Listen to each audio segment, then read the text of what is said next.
Alerte coronavirus. Attention, attention, le coronavirus se transmet très facilement et fait des ravages. Pour l'éviter, le port du masque de protection est obligatoire en tout lieu.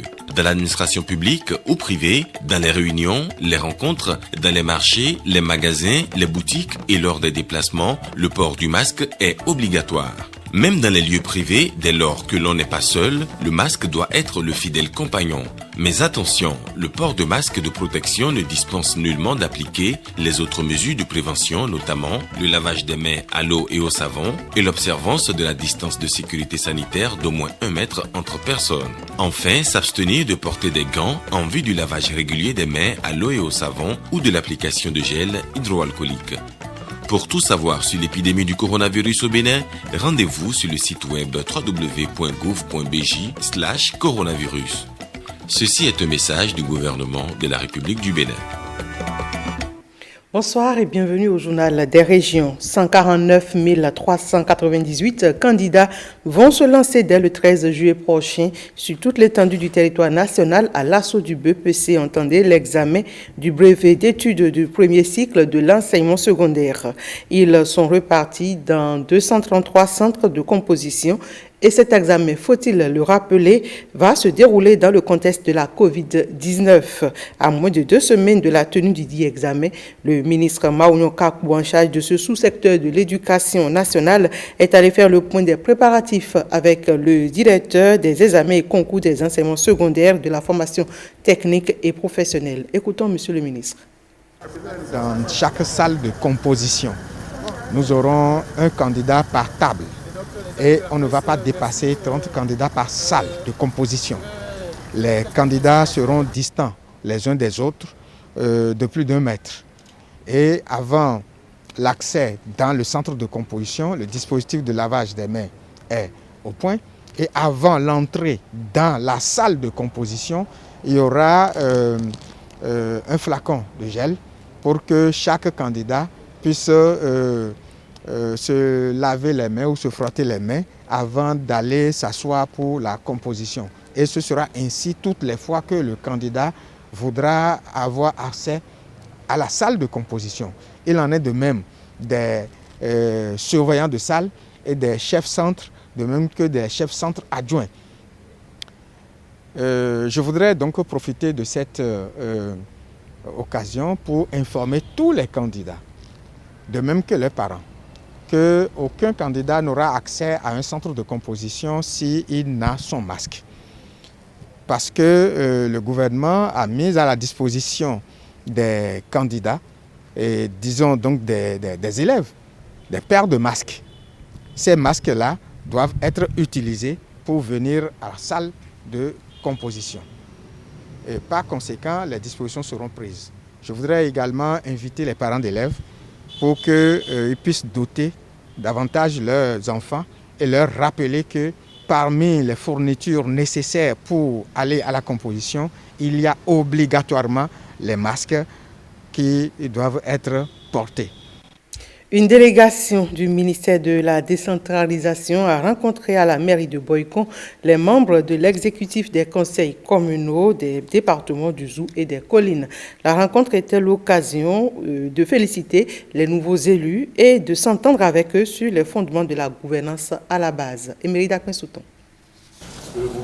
Ils viennent des 9 communes du département du Zou et des 6 communes du département des Collines. Ce sont les maires et leurs adjoints nouvellement élus et déjà à la tâche. La plupart étant à leur première expérience de gestion à la base, des séances de renforcement à leur endroit sont capitales pour le ministère de la décentralisation qui attend beaucoup d'eux. Pour relever ces défis avec succès, il faut être préparé. La décentralisation est mise en œuvre sur des bases bien définies et il est important que les maires et leurs adjoints soient informés pour conduire la troupe dans la bonne direction. Il n'y a pas un profil requis pour être maire ou adjoint maire. Le seul profil, c'est d'être élu conseiller communal. Alors, à l'issue des élections, vos partis vous ont fait confiance, pour les uns, ou vos collègues vous ont fait confiance en vous désignant ou en vous élisant au poste de maire, d'adjoint au maire. C'est une fonction noble à laquelle vous êtes destiné désormais. Et cette fonction a des spécificités. Cette fonction a des attributions précises. Il revient donc à l'administration centrale, suivie de votre autorité de tutelle, de vous donner les formations nécessaires, nécessaires pour vous permettre de tenir vos postes convenablement. Cet atelier est bien fondé et surtout elle est bienvenue, puisque les thématiques qui sont proposées couvrent des domaines aussi divers que le rôle et la responsabilité des maires, la mobilisation de ressources, ainsi que les questions connexes. Vous savez qu'il n'y a aucune école pour former les maires. Alors nous n'avons que ce genre d'occasion pour nous imprégner davantage du rôle qui est le nôtre, afin de ne pas tâtonner au début et d'aller tout droit vers le développement. Je pense que c'est ce que les populations attendent de nous.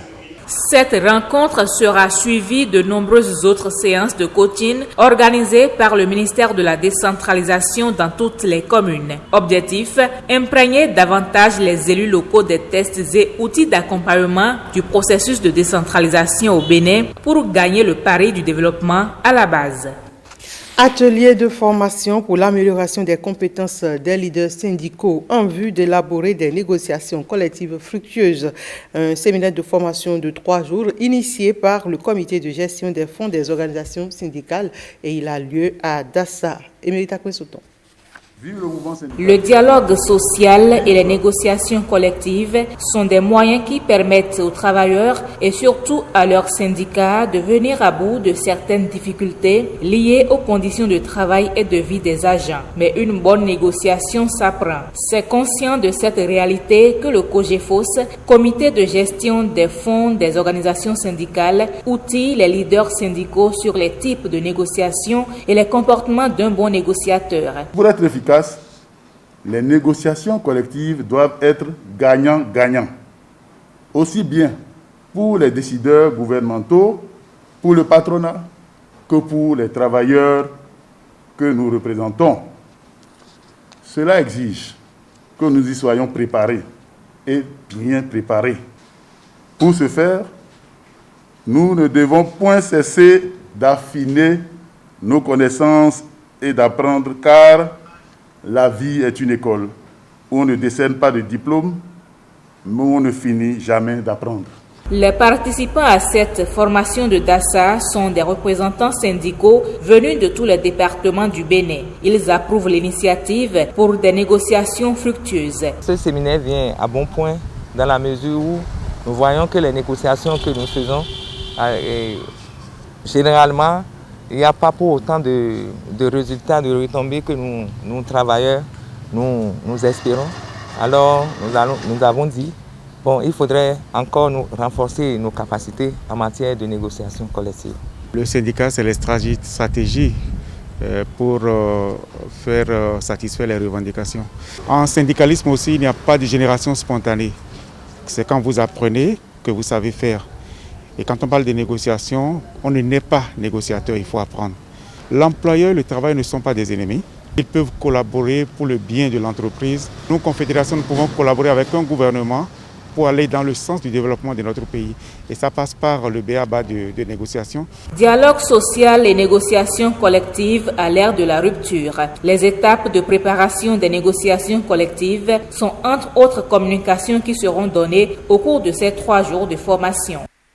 Les échos de la criette pour finir. Le sergent Mohamed Zakari, 54 ans, de l'intendance des armées vient d'écoper de 10 ans de réclusion criminelle dans une affaire de détournement de primes de ses camarades à la faveur de la mission de maintien de la paix du contingent béninois en Côte d'Ivoire entre 2007 et 2008. C'est le dossier dont a connu la criette le mardi dernier. Guillaume Avienou. Pour n'avoir pas justifié devant les juges de la Criette la destination des 10 250 000 francs CFA constituant les reliquats des primes des éléments du 8e bataillon interarmé en fin de mission de maintien de la paix pour le compte de l'ONUCI en Côte d'Ivoire de novembre 2007 à juillet 2008, le militaire comptable du 10 bataillon à l'époque des faits, le sergent Mohamed Zakari, vient d'écoper de 10 ans de réclusion criminelle. L'accusé, qui bénéficiait d'une liberté provisoire depuis octobre 2010, après une détention préventive de 2 ans 4 mois, retourne derrière les barreaux pour encore au moins 7 ans. À l'opposé de son conseil, Maître Maoussi Eli Dovonou, qui a plaidé l'acquittement pour défaut d'éléments intentionnels pour la constitution du crime de détournement de deniers publics mis à la charge de son client par le ministère public et souhaitait une condamnation à 5 ans de prison si d'extraordinaire, la Cour maintenait son client dans les liens de détournement de deniers publics vu l'âge de son client, surtout que l'intendance militaire des armées n'a pas restitué au soldat Mohamed Zakari la prime de mission de 2 400 000 francs CFA à laquelle il a régulièrement droit. À l'opposé donc du conseil de l'accusé, l'avocat général Célestin Kponon a démontré à partir de l'enquête de moralité et du test psychomédical peu favorable à Mohamed Zakari que le crime de détournement de deniers publics est bien établi puisque en sa qualité d'agent public, Mohamed Zakari ne devrait donc pas prendre des libertés avec l'argent du contribuable béninois. Le ministère public avait alors requis 10 ans de travaux forcés, une amende de 5 millions de francs CFA et demandé à la Cour de sommer Mohamed Zakari de retourner dans les caisses du Trésor public la somme des 10 250 000 détournés. La Cour présidée par Guillaume Dossalali tranche 10 ans de réclusion criminelle pour Mohamed Zakari et le remboursement de l'intégralité des 10 250 000 détournés par ses soins.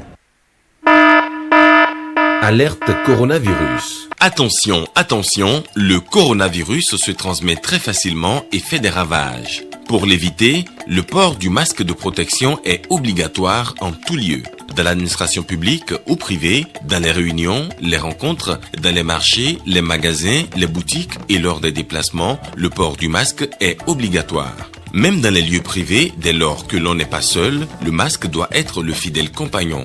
Mais attention, le port de masque de protection ne dispense nullement d'appliquer les autres mesures de prévention, notamment le lavage des mains à l'eau et au savon et l'observance de la distance de sécurité sanitaire d'au moins 1 mètre entre personnes. Enfin, s'abstenir de porter des gants en vue du lavage régulier des mains à l'eau et au savon ou de l'application de gel hydroalcoolique. Pour tout savoir sur l'épidémie du coronavirus au Bénin, rendez-vous sur le site web www.gouv.bj/coronavirus. Ceci est un message du gouvernement de la République du Bénin. La suite de l'actualité, c'est à 20h avec Ariane Da Silva et vous pouvez revoir ce 19h sur le site web de l'ORTB www.ortb.bj. Bonsoir à chacun et à tous.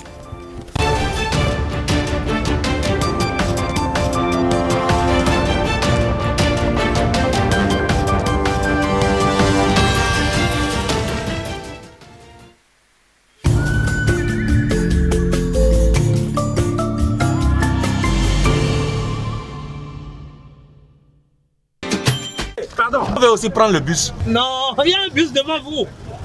Ici, c'est déjà rempli.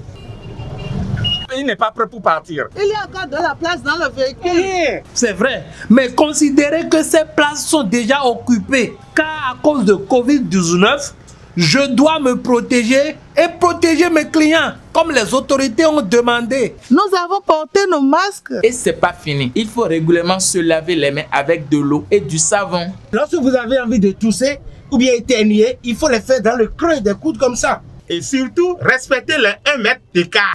Ainsi, Covid va vite passer et on pourra recommencer comme on fait avant. Le coronavirus reste une réalité.